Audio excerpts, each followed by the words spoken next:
नियुक्ती वादात सापडलेली आहे।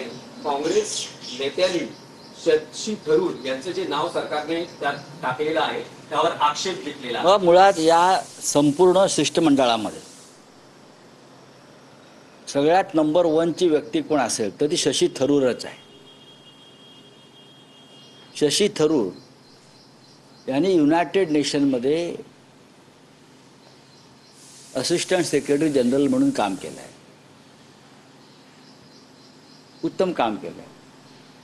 पण आता हा विषय भारतीय जनता पक्षाने राजकीय केला,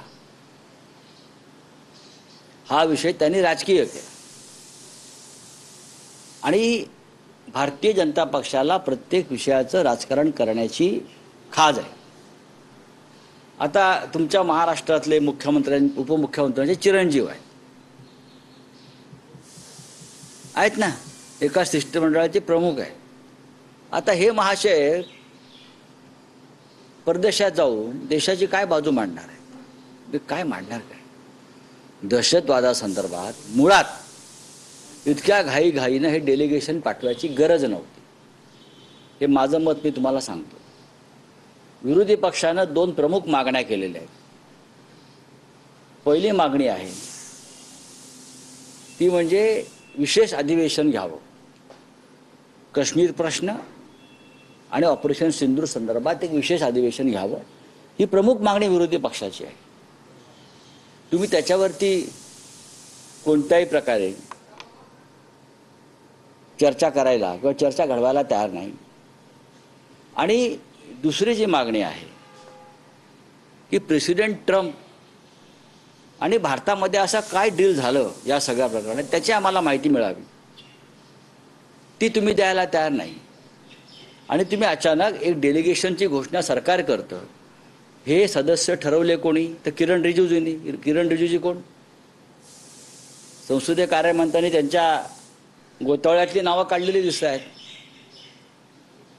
आम्हाला विचारलं का शिवसेनेचा पाठवताना? या तृणमूल काँग्रेस दिसते का तुम्हाला? या समाजवादी पार्टीत दिसते का तुम्हाला? यात RJD दिसते काय तुम्हाला? मग सर्वपक्षीय शिष्टमंडळ जातंय हे तुम्ही कोणत्या आधारावर सांगता?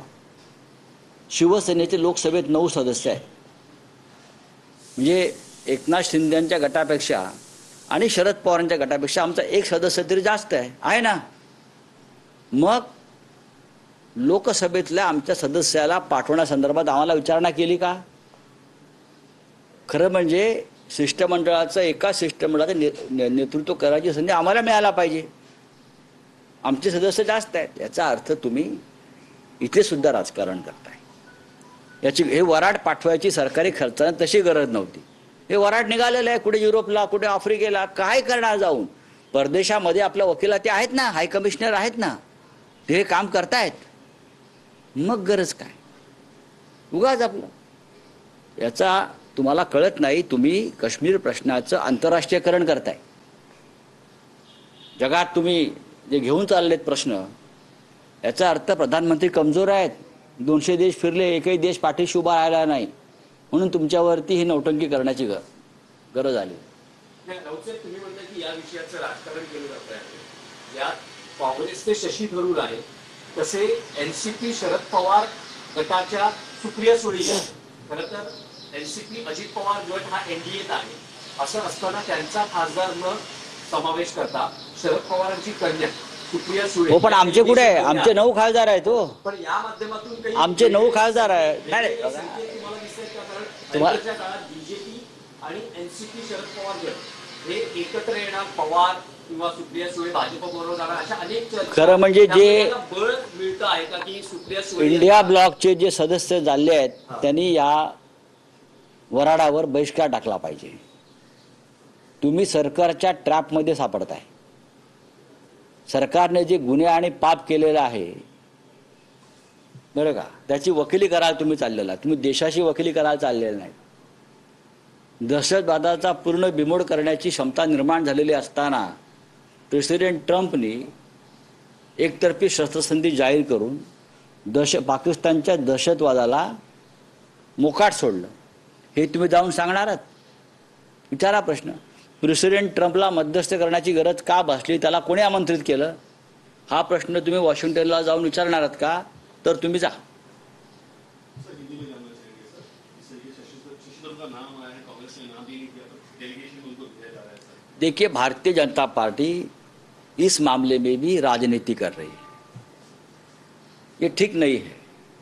आपको अपोजिशन का समर्थन भी चाहिए और आप अपोजिशन में स्प्लिट भी करना चाहते हो इस मामले में.